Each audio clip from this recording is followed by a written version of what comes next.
American പ്രസിഡന്റായി Donald Trump തിരഞ്ഞെടുക്കപ്പെട്ടപ്പോൾ നാം ഏവരും ചിന്തിച്ചിരുന്നത് ഇനി മുതൽ നമ്മുടെ ഭാരതത്തിന് ഇന്ത്യൻ ഇക്കണോമിക്ക് ഒരു നല്ല കാലമായിരിക്കുമെന്നാണ്. ട്രംപ് പ്രധാനമായും തന്റെ ഭരണകാലത്ത് ചൈനയെയാകും ടാർഗറ്റ് ചെയ്യുവാൻ പോകുക എന്ന്. ഒപ്പം ചൈനയുടെ ഓൾ വെതർ ഫ്രണ്ടായ പാകിസ്ഥാനെയും ഇദ്ദേഹം അങ്ങനെ വെറുതെ വിടാൻ പോകുന്നില്ല എന്നോ. എന്നാൽ കാര്യങ്ങളൊന്നും അങ്ങനെയല്ല. ഇപ്പോഴത്തെ ഒരു കിടപ്പുവശം വെച്ച് നോക്കുമ്പോൾ ട്രംപിന്റെ പുതിയ ടാർഗറ്റ് എന്നത് ഇന്ത്യ റഷ്യ പാർട്ട്ണർഷിപ്പാണ്. ഈ കഴിഞ്ഞ ദിവസത്തെ തന്നെ ഒരു പ്രസ്താവന നോക്കിയാൽ കാണാം, തങ്ങളുടെ ചത്ത ഇക്കണോമിയുമായി ഇന്ത്യയും റഷ്യയും എന്തെങ്കിലുമൊക്കെ കാട്ടിക്കൂട്ടട്ടെ എന്ന്. വളരെ അപലപനീയമായ ഒരു ട്വീറ്റ് ആയിരുന്നു അത്. ഒരുപക്ഷെ വേറൊരു രാജ്യത്തിന്റെയും ഇക്കണോമിയെ പറ്റി ഇത്രയ്ക്ക് ഒഫൻസീവായ പ്രസ്താവന ട്രംപ് ഇതിനു മുമ്പ് നടത്തിയതായി അറിവില്ല.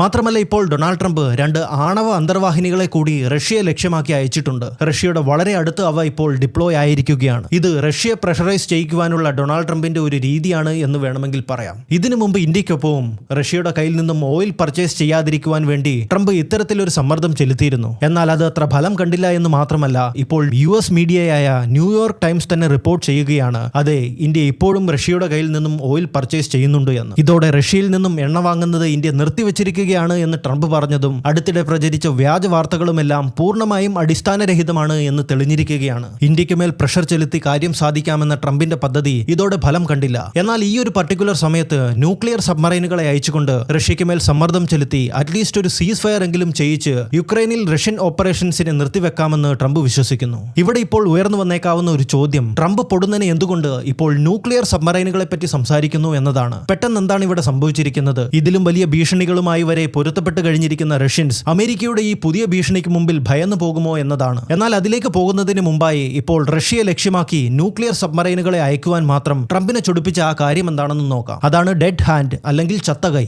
റഷ്യയുടെ പൂർവ്വ പ്രൈം മിനിസ്റ്റർ ആയിരുന്ന ദിമിത്രി മെദ്വദേവ് കഴിഞ്ഞ ദിവസം ഡെഡ് ഹാൻഡിനെ പറ്റി ഒരു പ്രസ്താവന നടത്തിയിരുന്നു. അദ്ദേഹം നിസ്സാരമായി നടത്തിയ ഒരു പരാമർശമാണ് എങ്കിലും ട്രംപ് ഉടനടി USA-ക്ക് ന്യൂക്ലിയർ ഭീഷണിയുണ്ട് എന്ന് പറയുകയും ഇതിനകം തങ്ങളുടെ 2 ന്യൂക്ലിയർ സബ്മറൈനുകൾ റഷ്യയെ ലക്ഷ്യമാക്കി ഡിപ്ലോയ് ചെയ്തിട്ടുണ്ട് എന്നും വിശദമാക്കുകയായിരുന്നു. അങ്ങനെയാണെങ്കിൽ എന്താണ് ഈ ഡെഡ് ഹാൻഡ്? ഡെഡ് ഹാൻഡിനെ പറ്റിയുള്ള ഒരു ചെറിയ പ്രസ്താവന പോലും ട്രംപിന് ഒരു ഭീഷണിയായി തോന്നുന്നത് എന്തുകൊണ്ടാണ്? അത്രയ്ക്ക് ഭയാനകമാണോ ഇത്? നമുക്ക് നോക്കാം. പല പശ്ചിമ രാജ്യങ്ങളുടെയും അല്ലെങ്കിൽ റഷ്യയെ പൂർണ്ണമായി തകർക്കണമെന്ന് ആഗ്രഹിക്കുന്ന ഏതൊരു രാജ്യത്തിന്റെയും പേടി സ്വപ്നമാണ് ഈ ഡെഡ് ഹാൻഡ്. പ്രധാനമായും റഷ്യയിൽ ഉടനീളം പരന്നു കിടക്കുന്ന ഒരു സെൻസർ സിസ്റ്റമാണ് ഇത്. ഉദാഹരണത്തിന്, നാളെ ശത്രു രാജ്യങ്ങൾ ഒരുമിച്ച് നാനാഭാഗത്തു നിന്നും ഒരു ന്യൂക്ലിയർ ആക്രമണം നടത്തി റഷ്യയെ മുഴുവൻ കീഴ്പ്പെടുത്തുകയാണ്. പുടിൻ, ഇവരുടെ മിലിറ്ററി ലീഡേഴ്സ്, രാജ്യത്തെ മിനിസ്റ്റേഴ്സ്, അങ്ങനെ എല്ലാവരും കൊല്ലപ്പെടുന്നു. ന്യൂക്ലിയർ ബട്ടൺ അവസാനമായി ഒന്ന് അമർത്തുവാൻ വേണ്ടി രാജ്യത്ത് ഒരാൾ പോലും അവശേഷിക്കുന്നില്ല.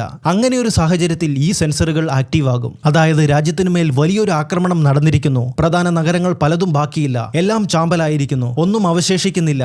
ഈ ഒരു സിറ്റുവേഷനെ സെൻസ് ചെയ്ത് മനസ്സിലാക്കി രാജ്യത്തുടനീളം റഷ്യ ഒളിപ്പിച്ചു വെച്ചിരിക്കുന്ന ന്യൂക്ലിയർ വാർഹെഡുകൾക്ക് തന്നെത്താൻ ആക്റ്റീവായി ലോഞ്ച് ആകാനുള്ള സിഗ്നൽ ഇത്തരം സെൻസറുകൾ കൊടുക്കുന്നു. ഈ സിസ്റ്റമാണ് റഷ്യയുടെ ഡെഡ് ഹാൻഡ് അല്ലെങ്കിൽ ചത്ത കൈ എന്നറിയപ്പെടുന്നത്. റഷ്യയെ നശിപ്പിക്കുവാൻ, റഷ്യയുടെ പൂർണ്ണമായ നാശം കാണുവാൻ ആഗ്രഹിക്കുന്ന ഏതൊരു രാജ്യത്തിന്റെയും ഒരു പേടി സ്വപ്നമാണ് ഇത്. വേണമെങ്കിൽ ഇതിനെ തകർക്കപ്പെട്ട രാജ്യത്തിന്റെ അന്തിമ ആയുധം എന്നും വിശേഷിപ്പിക്കാം. ഇതേപ്പറ്റി റീസെന്റ്ലി ദിമിത്രി മെദ്വദേവ് സൂചിപ്പിച്ചതിനെതിരെ പ്രതികരിച്ചുകൊണ്ടുള്ള ഡൊണാൾഡ് ട്രംപിന്റെ മറുപടി ഇത്തരത്തിലായിരുന്നു. ന്യൂക്ലിയർ ആക്രമണത്തിന്റെ ഭീഷണി ലഭിച്ച ഉടനെ തങ്ങൾ അലേർട്ടായി എന്ന് മാത്രമല്ല, അമേരിക്കയുടെ 2 ന്യൂക്ലിയർ സബ്മറൈനുകൾ എന്തിനും റെഡിയായി ഇപ്പോൾ റഷ്യക്കരികിലുണ്ട്. വേണമെങ്കിൽ ഏത് നിമിഷവും ഒരു പ്രത്യാക്രമണം പ്രതീക്ഷിക്കാമെന്നാണ് ട്രംപ് ഇവിടെ സൂചിപ്പിക്കുന്നത്. ഇതിനുള്ള മറുപടിയുമായി റഷ്യൻ ലോ മേക്കേഴ്സും രംഗത്ത് വന്നിരുന്നു. കണക്കുകൾ പ്രകാരം അമേരിക്കയേക്കാൾ അധികം റഷ്യയുടെ സബ്മറൈനുകൾ ഇപ്പോൾ ഈ നിമിഷം കടലിലുണ്ട് എന്നായിരുന്നു ഇവരുടെ മറുപടി. എന്നാൽ ആരുടെ എത്ര സബ്മറൈനുകൾ എവിടെയൊക്കെ കടലിലുണ്ട് എന്നതിനെപ്പറ്റി കൃത്യമായ കണക്കുകൾ ഒരിടത്തും ലഭ്യമല്ല. ആർക്കും തന്നെ ഇതേപ്പറ്റി അറിയില്ല എന്നതാവും അല്പം കൂടി ശരി. ആരുടെ എത്ര ന്യൂക്ലിയർ സബ്മറൈനുകൾ കൃത്യമായ കടലിൽ ഇപ്പോൾ ഉണ്ട് എന്ന കാര്യം, അതിന്റെ എക്സാക്ട് ലൊക്കേഷൻ എന്നിവയൊക്കെ പരമരഹസ്യമായ കാര്യമാണ്. സ്വന്തം രാജ്യത്തിന്റെ പല ടോപ്പ് ഒഫീഷ്യൽസിന് പോലും ഇതേപ്പറ്റി അറിയുവാൻ സാധിക്കില്ല. കാരണം ന്യൂക്ലിയർ സബ്മറൈനുകളുടെ ഏറ്റവും പ്രധാനപ്പെട്ട സവിശേഷതയും അതുതന്നെയാണ്, അതിന്റെ ലൊക്കേഷൻ ആർക്കും മനസ്സിലാക്കാൻ കഴിയാതിരിക്കുക എന്നത്. രാജ്യാതിർത്തിക്കും വെളിയിൽ പോയി എവിടെ നിന്ന് വേണമെങ്കിലും ഒരു ന്യൂക്ലിയർ ആക്രമണം നടത്തുവാൻ ശേഷിയുള്ള ഇത്തരം സബ്മറൈനുകളെ അതുകൊണ്ടാണ് the ultimate second strike weapon എന്ന് വിശേഷിപ്പിക്കുന്നത്. എന്നാൽ ന്യൂക്ലിയർ സബ്മറൈനുകൾ എന്തുകൊണ്ടാണ് പെട്ടെന്ന് ഇപ്പോൾ പല ഗ്ലോബൽ മീഡിയാസിലും ഒരു ചർച്ചാ വിഷയമായിരിക്കുന്നത്? ട്രംപ് എന്തുകൊണ്ടാണ് ഇപ്പോൾ ഇതിന്റെ മേൽ ഇത്രയധികം ഫോക്കസ് ചെയ്യുന്നത്? അതായത് നമുക്കേവർക്കും അറിയാവുന്നതുപോലെ റീസെന്റ്ലി കഴിഞ്ഞ ദിവസം റിക്ടർ സ്കെയിലിൽ 8.8 മാഗ്നിറ്റ്യൂഡിൽ റഷ്യയുടെ ഫാർ ഈസ്റ്റ് റീജിയൻ എപ്പിസെന്ററായ ഒരു വലിയ ഭൂകമ്പം ഉണ്ടാകുകയുണ്ടായി. പതിറ്റാണ്ടുകൾക്ക് ശേഷം സംഭവിച്ച ഇത്ര ഭയാനകരമായ ഈ ഒരു ഭൂകമ്പത്തെ തുടർന്ന് പസഫിക് ഓഷ്യൻ മുഴുവൻ ഒരു വലിയ സുനാമിയുടെ ഭീഷണിയിലായിരുന്നു. ഭൂകമ്പത്തെ തുടർന്നുണ്ടായ സുനാമിയുടെ കൊളീഷൻ ഭാഗ്യവശാൽ സമുദ്രത്തിന്റെ ഒത്ത നടുവിൽ വെച്ച് തന്നെ സംഭവിച്ചതിനാൽ കരയെയോ മറ്റേതെങ്കിലും ദ്വീപുകളെയോ ഇത് കാര്യമായി ഹിറ്റ് ചെയ്തില്ല. അതുകൊണ്ട് തന്നെ സംഭവിക്കാമായിരുന്ന ഒരു മഹാദുരന്തം ഒഴിവായി പോയി എന്ന് തന്നെ പറയാം. എന്നാൽ അതേസമയം റഷ്യയുടെ ഇതേ ഫാർ ഈസ്റ്റ് റീജിയനിലുള്ള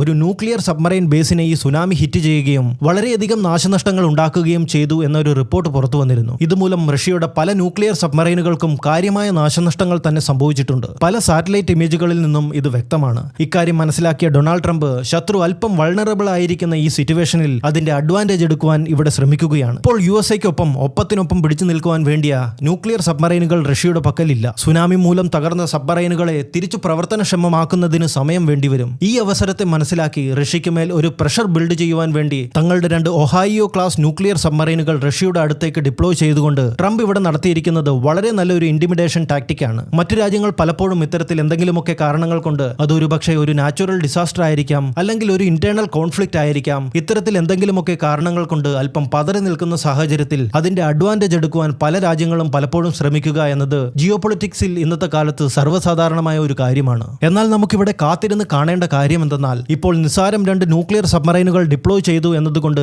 റഷ്യ ഭയക്കുമെന്നോ റഷ്യക്ക് കാര്യമായി എന്തെങ്കിലും സംഭവിക്കുമെന്നോ എനിക്ക് തോന്നുന്നില്ല. അത്തരം സാഹചര്യങ്ങളൊക്കെ ഇവർക്ക് അത്ര പുത്തരിയൊന്നുമല്ല. ഇനി US റഷ്യയുടെ ബലഹീനത ഇപ്പോൾ മനസ്സിലാക്കിയ സ്ഥിതിക്ക് അതിനും അപ്പുറത്തേക്ക് കടന്നുകൊണ്ട് എന്തെങ്കിലും ചെയ്യുമോ എന്നതാണ് നമുക്ക് കാണേണ്ടത്. അങ്ങനെ സംഭവിച്ചാൽ ഇത് ഇരു രാജ്യങ്ങളും തമ്മിലുള്ള ഒരു ഡയറക്റ്റ് കോൺഫ്ലിക്റ്റിന് വഴിവെച്ചേക്കാം. അത് അങ്ങനെ സംഭവിക്കുമോ എന്ന് നമുക്ക് വരും ദിവസങ്ങളിൽ കാത്തിരുന്ന് തന്നെ കാണേണ്ടിയിരിക്കുന്നു. അതോ ഇതെല്ലാം വരാൻ പോകുന്ന മിഡ് ടൈം ഇലക്ഷന് മുമ്പായി ജനങ്ങളെ പറ്റിക്കുവാനുള്ള ട്രംപിന്റെ വല്ല തരികിട പരിപാടിയുമാണോ? നിങ്ങളുടെ അഭിപ്രായം എന്താണ്? അത് തീർച്ചയായും രേഖപ്പെടുത്തുക. വരും ദിവസങ്ങളിൽ ഇതേപ്പറ്റി കൂടുതൽ ഡെവലപ്മെന്റ്സ് എന്തെങ്കിലും ഉണ്ടാകുകയാണെങ്കിൽ ഞാൻ വരാം പുതിയൊരു വീഡിയോയുമായി. ഇത്തരത്തിലുള്ള geo political and international informative വീഡിയോസിനായി ചാനൽ സബ്സ്ക്രൈബ് ചെയ്യുക.